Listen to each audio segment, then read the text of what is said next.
आपका प्रेगनेंसी का 13वां हफ्ता चल रहा है। कॉन्ग्रेचुलेशंस।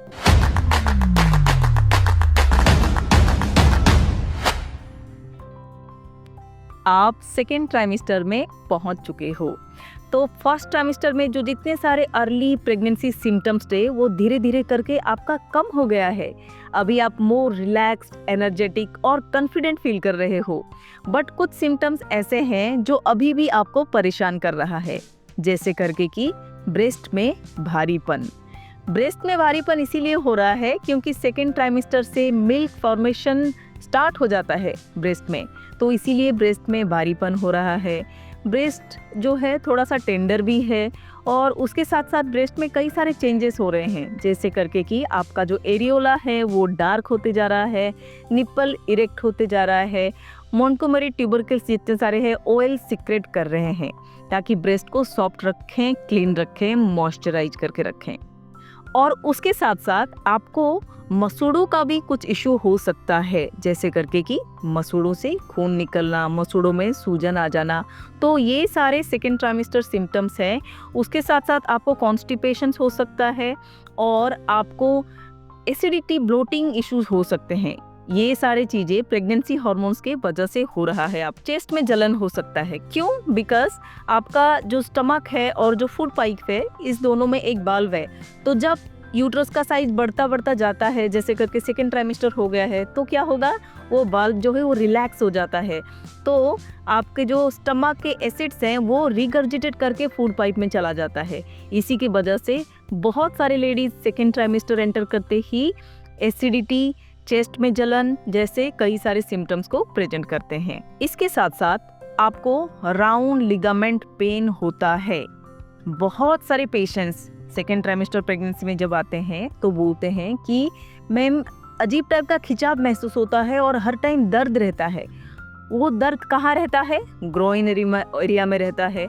तो ये जो ग्रोइन एरिया में एक पेन, खिंचाव वाला पेन होता है, उसको हम लोग बोलते हैं राउंड लिगामेंट पेन। और ये ऑलमोस्ट 10 से लेके 30% महिलाओं में पाया जाता है। अगर राउंड लिगामेंट पेन ज़्यादा होता है तो आप आइस पैक लगा सकते हो या फिर हॉट फर्मेंटेशन कर सकते हो। इसी दौरान आपको बेबी के साथ आपका बॉन्डिंग ज़्यादा स्ट्रॉन्ग होना स्टार्ट हो जाएगा। आप बच्चे के लिए फील करना स्टार्ट करोगे। आप ऐसे चीज़ें सोचोगे कि मैं अपने बच्चे के लिए क्या कर सकती हूँ। तो आपको क्या करना है? हेल्दी बैलेंस डाइट लेना है, अपने आप को एक्टिव रखना है, वर्कआउट करना है, आपका स्लीप पैटर्न को आपको ध्यान रखना है, ज़्यादा स्क्रीन पे टाइम नहीं देना है। आप कुछ अच्छा चीज़ करो, जैसे करके कि आप म्यूजिक सुनो, कोई गुड म्यूजिक सुनो, रिलैक्सिंग म्यूजिक सुनो, ब्रीदिंग एक्सरसाइजेस करो, कुछ बढ़िया सा बुक लेके पढ़ो। तो ये सारे चीज़ों को आपको फॉलो करना है क्योंकि आप खुद अभी इमोशनली अपने आप को बहुत बेहतर फील कर पा रहे हो, आप बहुत रिलैक्स्ड हो, कॉन्फिडेंट हो, एनर्जेटिक फील कर पा रहे हो। अब आपको ध्यान आएगा कि आपके बच्चे में क्या परिवर्तन हो रहे हैं। बच्चा पूरा डेवलपमेंट हो चुका है, बच्चे का सारे ऑर्गन्स बन चुके हैं, सारे system, circulatory system, digestive system, urinary system, सारे सिस्टम बन गए हैं। अब ये सिस्टम ग्रो कर रहा है, मैच्योर कर रहा है। उसके साथ साथ कुछ न्यू डेवलपमेंट होता है, जैसे करके कि बच्चे का फिंगर्स, नेल्स में वेव था, वो वेव हट गया है। पूरा फिंगर्स, नेल्स और फिंगर्स, टोज वगैरह फ्री हो चुके हैं और उसमें क्या होता है, नेल्स बनना स्टार्ट हो जाता है। नेल्स बनते हैं और धीरे धीरे करके बच्चे का जो फेस है वो डिस्टिंक्ट हो जाता है। उसमें आईब्रोज होता है, लिप्स दिखाई देता है, external ear, internal ear formation पूरा होता है और उसके साथ साथ टेस्ट बड्स जो है वो डेवलप होना स्टार्ट होता है।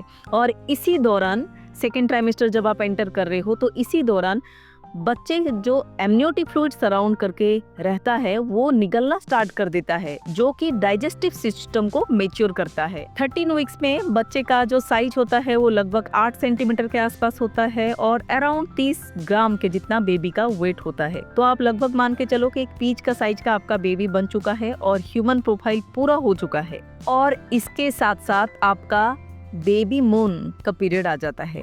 बेबी मून क्या होता है? आपको सेकेंड ट्राइमेस्टर में डॉक्टर कहीं पे घूमने के लिए बोलते हैं, ट्रिप लगाने के लिए बोलते हैं। तो बेबी मून का टाइम सेकेंड ट्राइमेस्टर में है क्योंकि इस समय में रिस्क, जो मिसकैरेज का रिस्क है और प्रेगनेंसी कॉम्प्लिकेशंस कम होते हैं, इसीलिए आपको बेबी मून के लिए टाइम निकालना चाहिए।